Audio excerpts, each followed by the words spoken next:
Muy buenas tardes a todos y a todas. A continuación vamos a ver el punto 2. El punto 2 está desarrollado sobre la criminología ambiental. Vamos a ver una breve introducción con respecto a esa criminología ambiental, ¿no? ¿Cómo vamos a organizar este tema? Bueno, este tema lo vamos a organizar con los diferentes puntos. Vamos a hacer primero un conocimiento de los objetivos que tenemos que cumplimentar con este tema. Vamos a ver cuál es la influencia de ese ambiente físico en el delito. Hablaremos de lo que es el ambiente, la oportunidad y la toma de decisiones y terminaremos con la prevención de los CPTD y la criminalidad y miedo al delito en lugares públicos, ¿vale? Ese va a ser el breve índice que vamos a ver a lo largo de dicho tema. Con respecto a la introducción y objetivos, existe una clara relación entre las características del espacio y lo que es la incidencia delictiva y la percepción de peligrosidad. A lo largo del tiempo, la criminología ambiental ha ido relacionando todas estas variables para dar creación a una teoría global, ¿no? Como es la teoría de la elección racional o la teoría sobre las actividades rutinarias que vamos a ver a lo largo de dicho tema. Los objetivos principales consisten en intentar entender estas teorías de las que hablaremos a continuación y poder examinar ese nacimiento de la prevención del delito a través de lo que es el diseño ambiental. Y por último, relacionar también la importancia que tiene ese miedo al delito dentro de lo que es también esa criminología ambiental, ¿no? A lo largo del tiempo han ido desarrollando diferentes teorías en las que relacionaban la importancia que tenía el diseño de microespacios al alrededor de lo que es una estructura urbana, ¿no? Es decir, intentaban crear lo que son barreras para que los delitos no se producieran en determinadas zonas. A lo largo de los años 60-70 empezaron a hacer estudios teóricos relacionados con cómo podían controlar el comportamiento humano cuando la criminalidad aumentaba exponencialmente, ¿no? Entonces, la primera de ellas, que vemos aquí en la diapositiva, fue Jane Jacobs, que fue una de las primeras investigadoras que propuso esa relación entre el crimen y el diseño urbano, ¿no? Donde ella defendía que una ciudad se sentía más segura cuando las calles y las aceras estaban transitadas, es decir, cuando había personas y había movimiento de forma natural, es cuando se disminuye la delincuencia, ¿no? Después, por otro lado, encontramos también a Elizabeth Wood y Sloan Angel que intentaron concentrarse en los efectos que podría tener el ambiente físico en el comportamiento humano y sobre todo cómo se podían manipular los ambientes para alcanzar esos fines sociales, ¿no?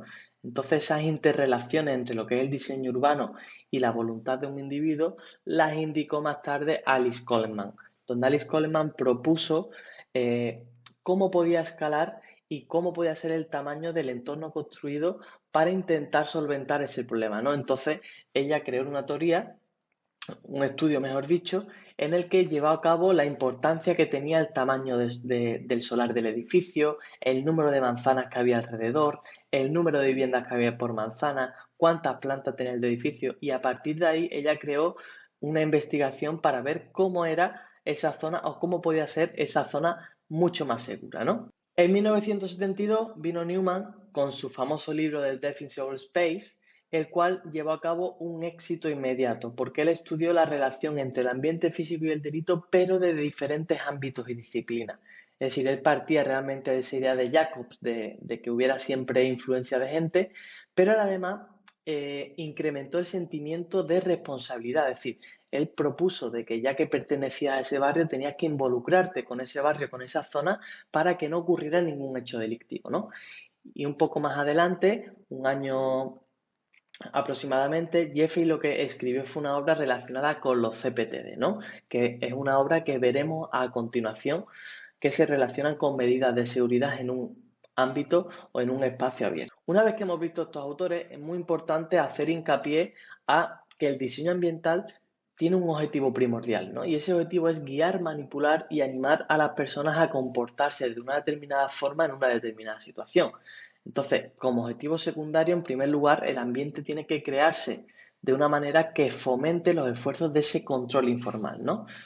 Como puede ser, por ejemplo, la existencia de grupos de vigilancia a determinadas horas, ¿no? En segundo lugar, la posición física de los edificios en una zona debería permitir siempre una máxima visibilidad, de manera que los residentes puedan observar lo que está sucediendo en sus alrededores. Y por último, el mismo diseño tiene que enviar el mensaje a los foráneos, es decir, de que ahí no se puede cometer un hecho delictivo porque va a ser muy arriesgado. Esa es la finalidad que tiene o la finalidad que se debe de tener a la hora de crear o implementar un diseño urbano en una zona. Con respecto al punto del ambiente, la oportunidad y la toma de decisiones, vamos a ver diferentes teorías que seguramente ya hayamos visto en teoría de criminológicas 2, ¿no? La primera ya es la teoría de la elección racional, una teoría que fue formulada por Pearson y Clay que se encuentra dentro de la escuela clásica de la criminología.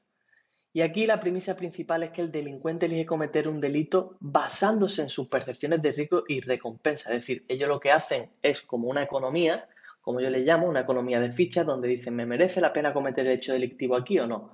¿Qué salgo más ganando o tengo más pérdidas? ¿Qué beneficios obtengo? Es decir, ellos hacen, mediante sus habilidades cognitivas y sobre su experiencia personal, van a ver si les merece la pena cometer el hecho delictivo o no.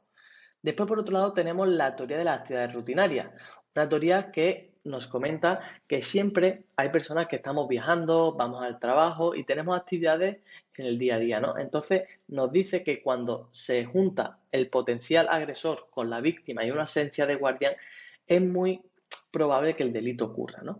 Entonces, hay que intentar llevar a cabo una disminución de ese riesgo. Como un ejemplo muy claro es, no tiene el mismo riesgo una chica que sale a las 5 de la mañana de una discoteca y tiene que pasar por un barrio conflictivo para ir a su casa, que una persona que sale de trabajar a las 3 de la tarde y pasa por Gran Vía para ir a su casa, ¿no? Entonces esas características son las que nos dicen que hay determinadas personas que tienen más probabilidad de cometer o de ser víctimas por el simple hecho de que tiene que pasar por un determinado lugar a una determinada hora y es muy probable que sea víctima de un hecho delictivo, ¿no?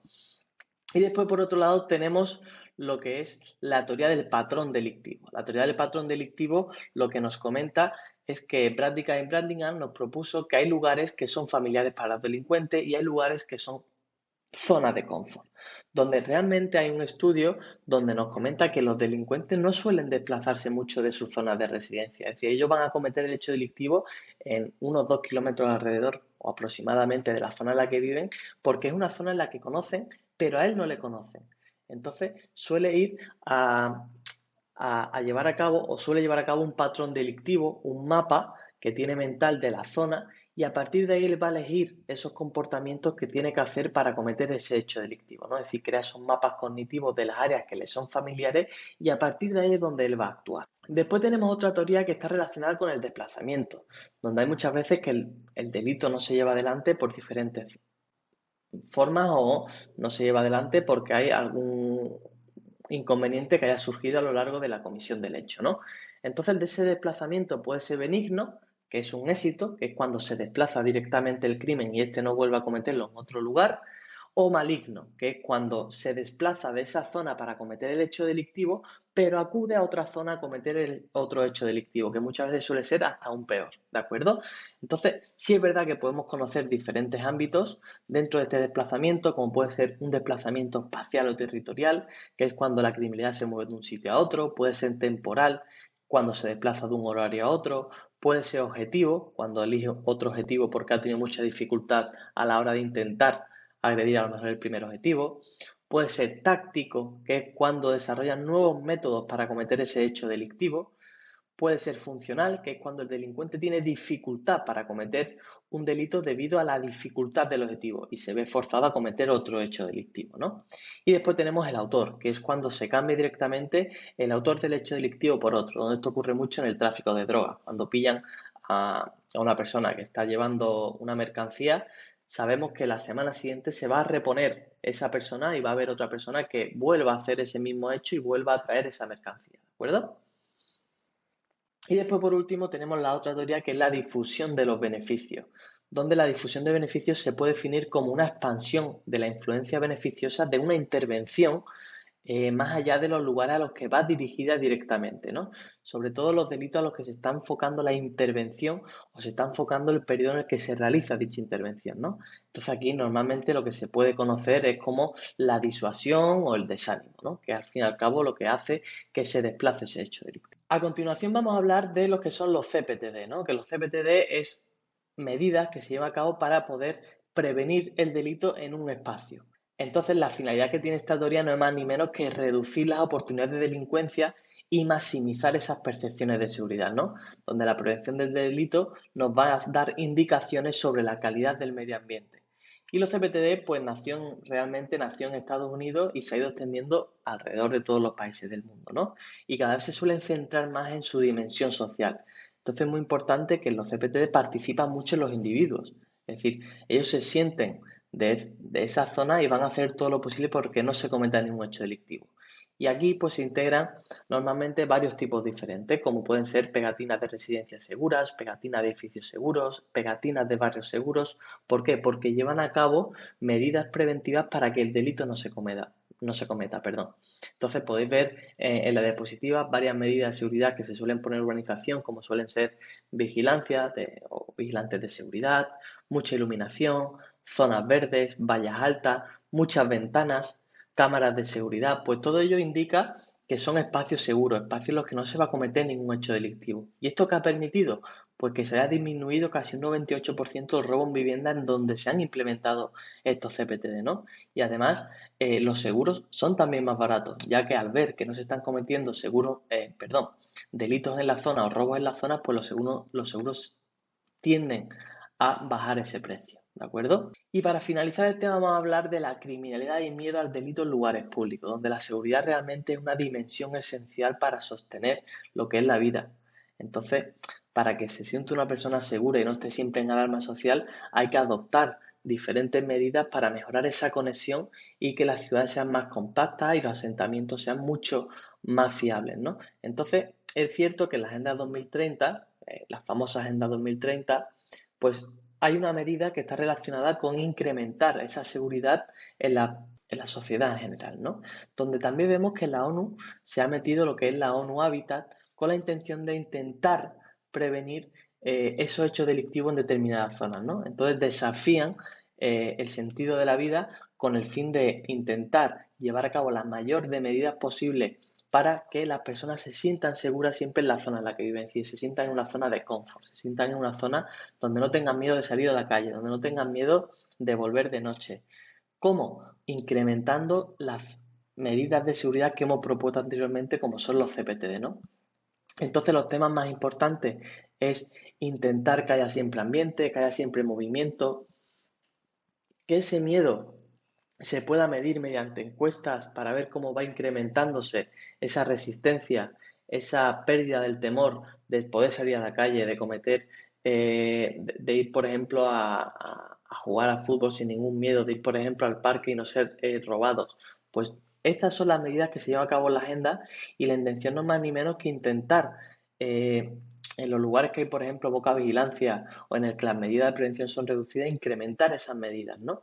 Donde sí es cierto que hay lugares que son muy vulnerables a la victimización, entonces la agenda esta lo que quiere conseguir es que se sientan seguras a la hora de que cojan un transporte público, de que salgan a la calle, etcétera. Entonces es una medida universal que se está llevando a cabo en la Agenda 2030 con la intención de que esa alarma social que existe disminuya, ¿de acuerdo? Y este es realmente la importancia del lugar mm, o de la teoría que tiene en consonancia el lugar, ¿no? Donde es muy importante que ese lugar sea modificado de la mejor forma posible para que la persona que viva en esa zona se sienta segura, ¿de acuerdo? Así que nada, muchísimas gracias a todos y a todas por vuestra atención y nos vemos en el siguiente tema.